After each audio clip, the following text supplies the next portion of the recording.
Chapter 3. Death of a Seamstress. The Beamish and Dovetail families both lived in a place called the City within the City. This was the part of Showville where all the people who worked for King Fred had houses. Gardeners, cooks, tailors, page boys, seamstresses, stonemasons, grooms, carpenters, footmen, and maids, all of them occupied neat little cottages just outside the palace grounds. The city within the city was separated from the rest of Showville by a high white wall, and the gates in the wall stood open during the day so that the residents could visit friends and family in the rest of Showville, and go to the markets. By night, the sturdy gates were closed, and everyone in the city within the city slept, like the king, under the protection of the royal guard.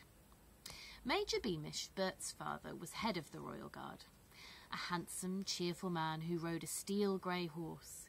He accompanied King Fred, Lord Spittleworth, and Lord Flapoon on their hunting trips, which usually happened 5 times a week.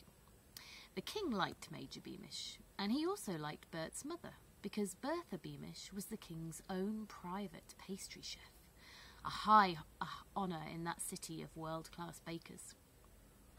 Due to Bertha's habit of bringing home fancy cakes that hadn't turned out absolutely perfectly, Bert was a plump little boy. And sometimes I regret to say the other children called him Butterball and made him cry. Bert's best friend was Daisy Dovetail. The 2 children had been born days apart and acted more like brother and sister than playmates. Daisy was Bert's defender against bullies. She was skinny but fast, and more than ready to fight anyone who called Bert Butterball. Daisy's father, Dan Dovetail, was the king's carpenter, repairing and replacing the wheels and shafts on his carriages. As Mr. Dovetail was so clever at carving, he also made bits of furniture for the palace.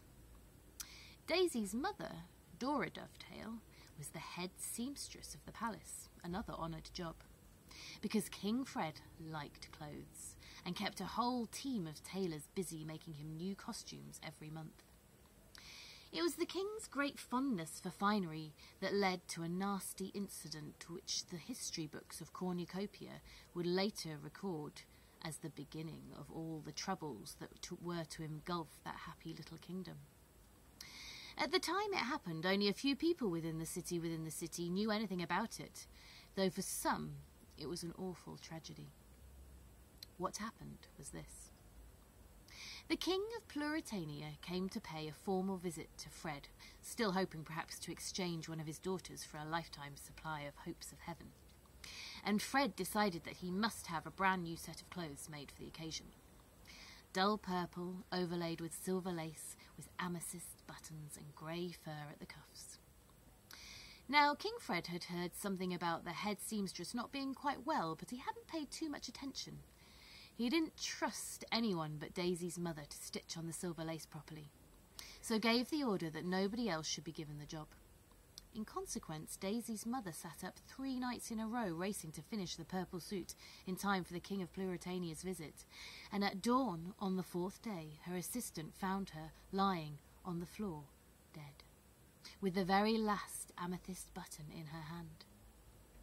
The king's chief adviser came to break the news, whilst Fred was still having his breakfast.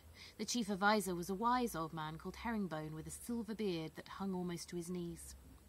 After explaining that the head seamstress had died, he said, "But I'm sure one of your other ladies will be able to fix on your last button for you, your majesty." There was a look in Herringbone's eye that King Fred didn't like. It gave him a squirming feeling in the pit of his stomach. While his dressers were helping him into the new purple suit later that morning, Fred tried to make himself feel less guilty by talking the matter over with Lord Spittleworth and Flapoon. "I mean to say, if I'd known she was seriously ill," panted Fred as the servants heaved him into his skin-tight satin pantaloons, "naturally I'd have let someone else sew the suit." "Oh, your majesty is so kind," said Spittleworth, as he examined his sallow complexion in the mirror over the fireplace. "A more tender-hearted monarch was never born." "The woman should have spoken up if she felt unwell," grunted Flapoon from a cushioned seat by the window. "If she's not fit to work, she should have said so. Properly looked at, that's disloyalty to the king. Or to your suit, anyway." "Flapoon's right," said Spittleworth, turning away from the mirror. "Nobody could treat his servants better than you do, sire." "I do treat them well, don't I?" said King Fred anxiously, sucking in his stomach as his dresses did up his amethyst buttons. "And after all, chaps, I've got to look my blasted best today, haven't I? You know how dressy the King of Pluritania always is." "It would be a matter of national shame if you were anywhere less dressed than the King of Pluritania," said Spittleworth. "Put this unhappy occurrence out of your mind, sire," said Flapoon. "A disloyal seamstress is no reason to spoil a sunny day." And yet, in spite of the two lords' advice, King Fred couldn't be quite easy in his mind. Perhaps he was imagining it, but he thought Lady Eslander looked particularly serious that day. The servants' smiles seemed colder, and the maids' curtsies a little less deep. As his court feasted that evening with the King of Pluritania, Fred's thoughts kept drifting back to the seamstress, dead on the floor with the last amethyst button clutched in her hand. Before Fred went to bed that night, Herringbone knocked on his bedroom door. After bowing deeply, the chief adviser asked whether the king was intending to send flowers to Mrs. Dovetail's funeral. Oh, yes, said Fred, startled. "Yes, send a big wreath, saying how sorry I am and so forth. You can arrange that, can't you, Herringbone?" "Certainly, sire," said the chief adviser. "And if I may ask, are you planning to visit the seamstress's family at all? They live, just a short walk from the palace gates." "Visit them?" said the king pensively. Oh, no, Herringbone, I don't think they'd like that. I mean to say, I'm sure they aren't expecting that." Herringbone and the king looked at each other for a few seconds, then the chief adviser bowed and left the room. Now, as King Fred was used to everyone telling him what a marvellous chap he was, he really didn't like the frown with which the chief adviser had left. He now began to feel cross rather than ashamed.